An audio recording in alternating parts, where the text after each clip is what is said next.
இனிமையான குழந்தைகளே, நமக்கு எந்த ஒரு தேகதாரியும் கற்பிக்கவில்லை. அசரீரியான தந்தை சரீரத்தில் பிரவேசமாகி நமக்காகவே கற்பிக்க வந்திருக்கின்றார். சாந்திதாமம் மற்றும் சுகதாமத்தை காண்பதற்காக நமக்கு ஞானத்தின் மூன்றாவது கண் கிடைத்துள்ளது.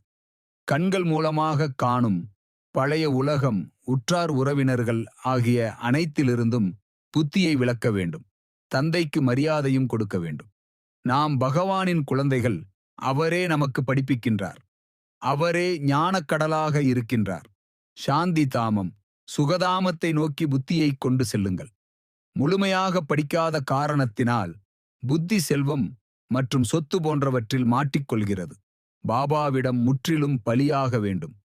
ஒவ்வொரு கல்பமும் நாம் மலராக, அதாவது தேவதையாக ஆகின்றோம். மனிதனை தேவதையாக ஆக்குவது வேறு யாராலும் முடியாது. நீங்கள் சிவாலயம் செல்கின்றீர்கள்.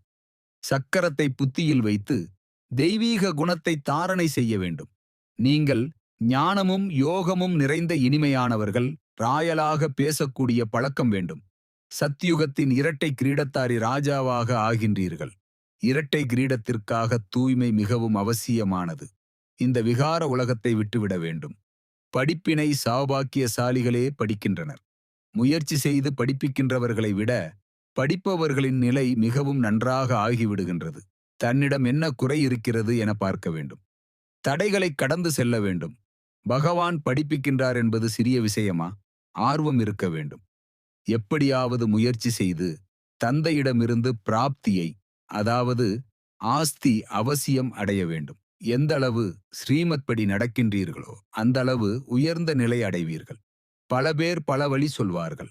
கண்டறிந்து தன்னைத்தான் பாதுகாத்துக் கொள்ள வேண்டும். யாரிடமிருந்து பிராப்தி கிடைக்கிறது, அவரை விடக்கூடாது.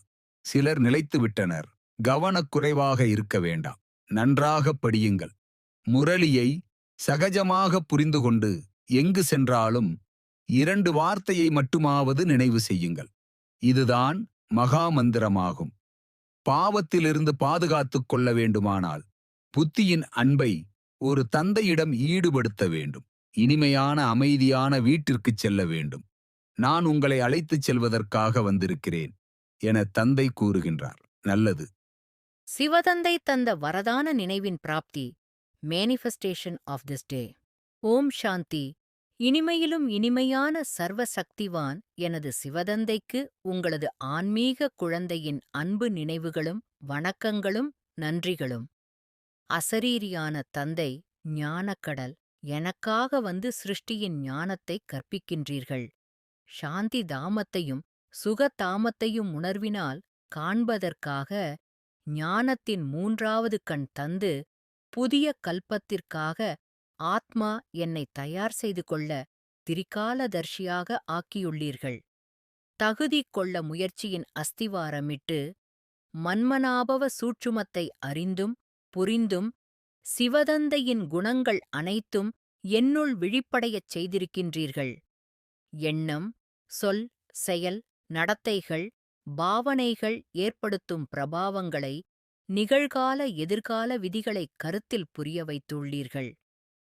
தந்தையிடம் முழுவதுமாக பலியாகியிருக்கும் ஆத்மா எனக்குள் இந்திரியங்களை திவ்ய பாதையில் கொண்டு சென்று ஆத்மா எனது ஆன்மீக லட்சியத்தையும் இலக்கையும் சேர்ந்துவிடும் பலத்தை அதிவேகமாக நிரப்பித் தந்திருக்கின்றீர்கள். ஞானமும் நினைவில் யோகமும் நிறைந்திருக்கும் இனிமைத்தன்மை கொண்டிருக்கின்றேன். தந்தையின் அன்பில் மூழ்கி நிரப்பிக் கொண்டுள்ள ஆத்மா எனது அனைத்து அசைவுகளிலும் அன்பும் கருணையும் இரக்கமும் பிரதிபலிக்கிறது. அனுபவத்தையும் கொள்கின்றேன். ஞானம், படிப்பு என்னுள் நிரம்பிக் கொண்டே இருப்பதை அனுபவத்தால் உள் உணர்வால் உணர்கின்ற சௌபாக்கியம் கிடைக்கப்பே பெற்றிருக்கின்றேன். ஸ்ரீமத் கீதை எல்லையற்ற உயர்நிலை பெறுவதற்கு உற்ற துணையாக இருக்கின்றது. மகா வாக்கியங்கள் ஒவ்வொன்றும் தந்தையின் துணையை உணரச் செய்விக்கின்றன. அமைதியான இல்லத்திற்கு செல்ல வேண்டும். தந்தை என்னை தன்னுடன் அரவணைப்பில் அழைத்துச் செல்ல தயாராக இருக்கிறார்கள். உணர்ந்துள்ள நான் தந்தையின் விருப்பப்படி தயாராகியிருக்கின்றேன். பவித்ர தந்தையின் தூய்மையின் ஒளிக்கிரணங்களுக்குள் மூழ்கியிருந்து தந்தைக்கு சமமாக ஆத்மா நான் எல்லையற்ற தூய்மையை அடைந்திருக்கின்றேன்.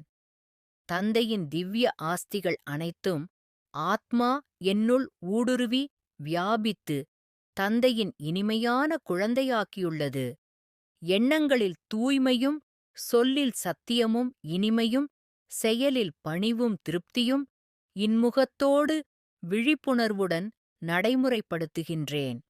ஒவ்வொரு செயலிலும் தந்தையின் மங்களமான கல்யாணக்கார செயலை உறுதி செய்து, தந்தைக்கு அருகே கம்பீரத்தன்மையோடு அமர்ந்து கொண்டிருக்கும் வெற்றி ரத்தினமாக எனது சுயதர்மமாகிய அமைதியே சொரூபமாக இருக்கின்றேன்.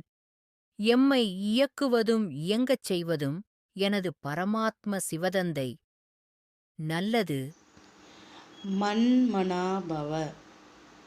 தன்னை ஆத்மா என உணர்ந்து ஆத்மாவின் தந்தையான பரமாத்மாவை அன்போடு நினைவு செய்தால் ஆத்மாவில் இருக்கும் 63 ஜென்மங்களின் பாவ கர்மங்கள் அழிந்து போகின்றன. ஓம் சாந்தி.